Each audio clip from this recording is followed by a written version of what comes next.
All right, we are with Assistant State Health Secretary Michele Roberts here to talk about the launch of the 988 service. So, Secretary Roberts, let me back up. Just give us briefly, if you would, just a little overview of how this whole thing got started and why it's so important to put this service to work. Yeah, well, good morning, Ryan, and thanks for having me. I'm really excited to be talking about really what's a national launch of a new 3-digit dialing code, 988, to reach the existing suicide and crisis lifeline services. What is so important about this new rollout is it's going to be an easy way for people to access services for mental health crises or distress, or if you're supporting a family member or a friend who's in crisis. So in what situations then would it be appropriate for people to call the 988 number? Yeah, well, this is a broad support for people who need help experiencing suicidal or mental health related crisis. If you need some links to counseling or substance abuse treatment and support, there's lots of different ways to come in, for many different reasons, to have a trusted and confidential person to talk to talk you through that crisis and to also link you to services. It's also a service for anybody who's supporting a family or friend or coworker who's in crisis. You can call to get help as you navigate dealing that with a loved one or friend. How much of this, and I know the service itself on the surface has great value, but how much of this is about taking some of the burden off of 911? Yeah, over time, that's definitely one of the goals. You should not call 988 if you need immediate assistance for medical care or from law enforcement. So that is still an appropriate 911 call. But it is over time looking to see how do we help make sure people who are in a mental health crisis or want to support someone in a mental health crisis know how to easily access the services that are there from them. And 988 is the way to do that. Yes, and considering the number of times we've seen armed responses to a mental health crisis call that have not gone well, I would imagine that's an added benefit as well.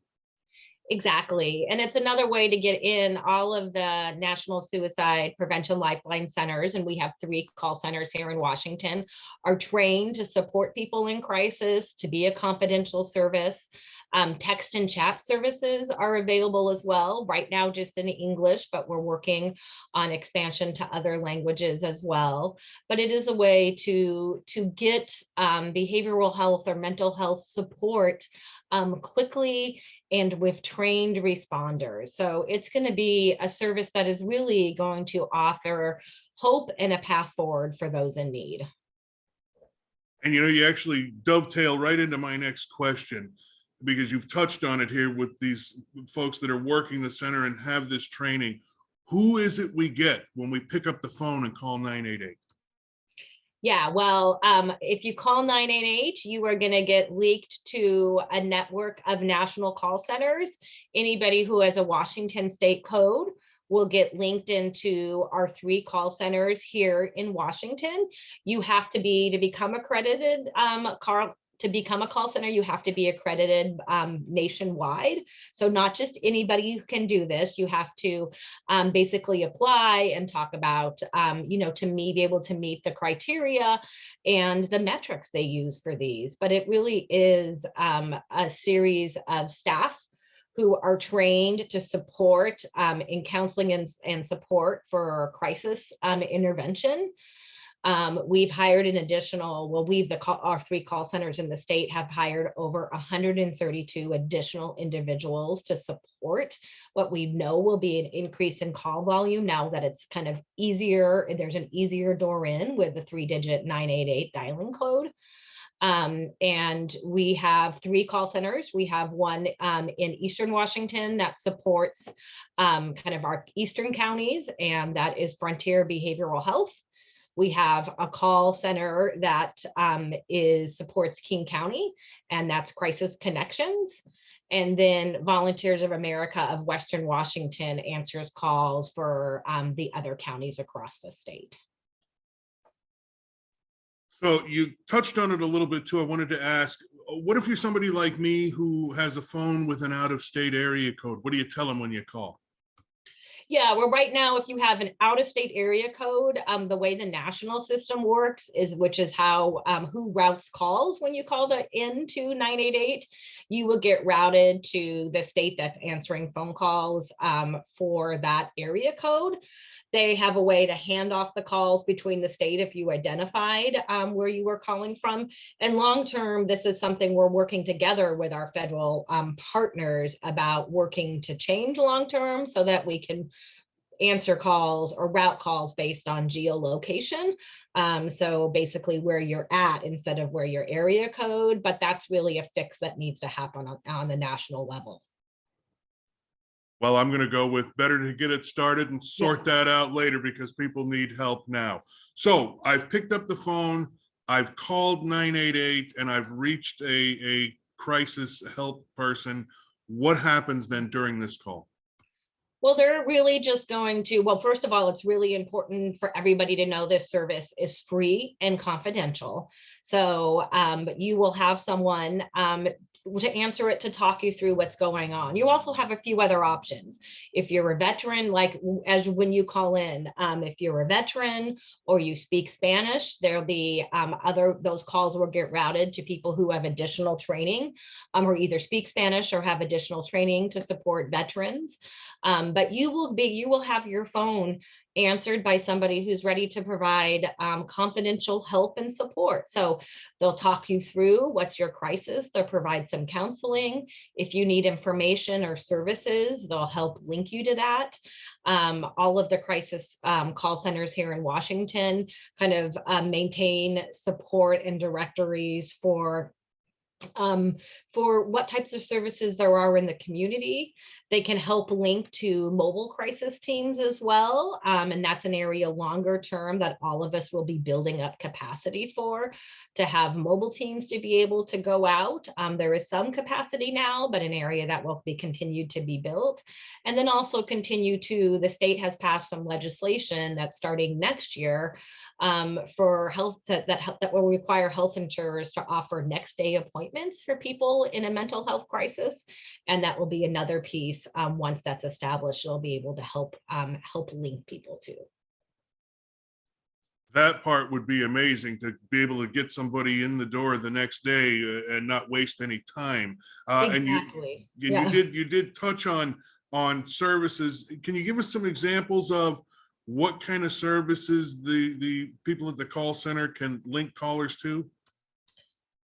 Well, yeah, they can link to just information and resources. So if there's like if you need additional information, or if you're supporting somebody who's in crisis, they can link you to more information and more resources.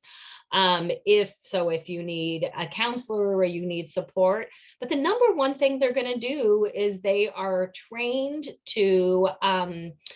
they're trained in counseling and support. So de-escalating situations, identifying what's happening, what resources somebody needs, helping somebody, if somebody's contemplating suicide, they'll help create a suicide prevention plan, which is an evidence-based strategy to help prevent death by suicide. So they're here to provide all kinds of support to somebody in crisis, and then it links to other resources.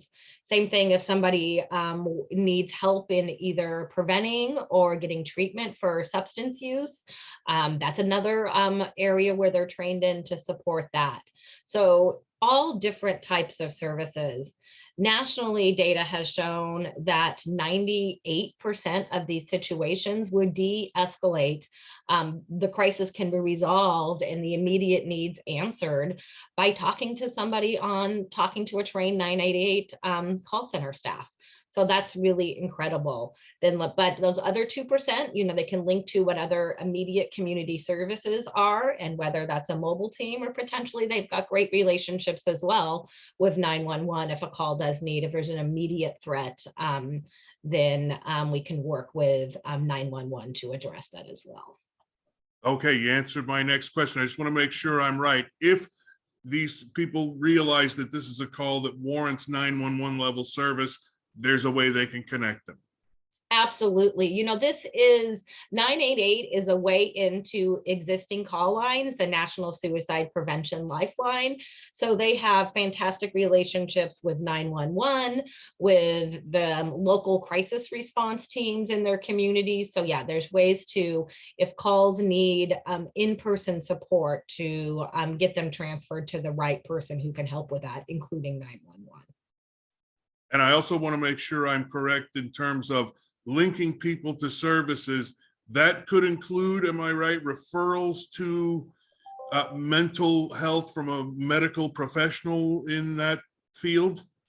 Yep, absolutely. They can help link and let you know what services and how to go about finding services. And then, like I said, in Washington, we're really using the opportunity of 988, which is really somewhere to call, as kind of the first step of reforming our crisis response system. But the state passed legislation 2 years ago, engrossed Substitute House Bill 1477, which really stood up a statewide committee called the Crisis Response Improvement Strategy Committee, who's making ongoing recommendations about how we strengthen other parts of our crisis response system, including having someone to come, and that's the mobile response teams, and then also somewhere to go, and that's including the next day appointments, which are going to be available starting January 2023. Excellent. So this starts tomorrow. Do you know off the top of your head if it starts at, the stroke of midnight, or if it's noon? Do we have a set time?